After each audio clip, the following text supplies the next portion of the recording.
More than 12,000 people in northeast China's Jilin province have been affected after a 4.9 magnitude earthquake struck Ninjan district, 900 kilometers from Beijing. The quake caused damage of varying degrees to 737 houses in the urban area. Meanwhile, the quake has also affected 4,400 households from 70 villages in the city.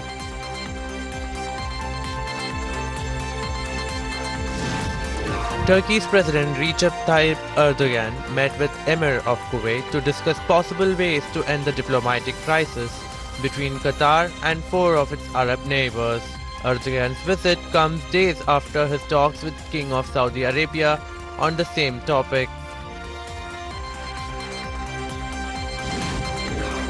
The opposition in Venezuela condemned the detention of one of its Supreme Court magistrates and called for a two-day strike to protest the subversion of the country's judiciary. The opposition believes that the president is trying to consolidate his power and eliminate his enemies.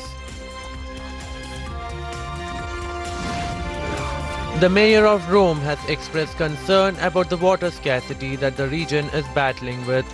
Romans are at a risk of needing drastic water rationing after an order to stop drawing water from one of the main lakes that supplies the city was passed owing to environmental documentation. Widespread clashes were reported between Israeli security forces and Palestinian protesters in Jerusalem's Old City.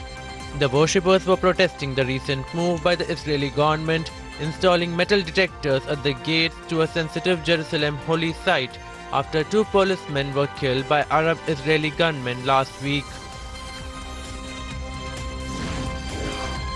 In a horrific case of human trafficking in the United States, authorities found 8 people dead and 20 others in dire condition in the back of a tractor trailer parked in Walmart parking lot. The truck's driver was arrested and at least 30 survivors were taken to hospitals where 20 were in extremely critical or serious conditions. The Jordanian military has reported a violent incident that took place at the Israeli embassy in the country's capital of Amman, in which at least one person was killed.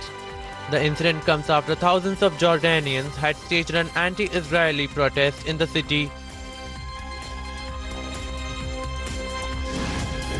5 buildings of an apartment complex in Waltham, New England collapsed after a blaze with multiple explosions ripped through an under-construction apartment complex. Though crews evacuated nearby housing complexes, the cause of the fire has not yet been ascertained. A video released by the People's Protection Units in Syria shows infantry fighting the Islamic State street by street in the city of Raqqa.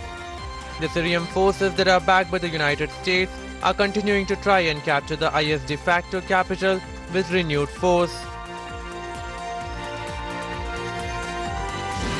A few of the hundreds of people who were evacuated from the east coast of New Zealand's South Island after heavy rains and storms slashed the coast returned to their homes. However, a state of emergency still exists in some areas.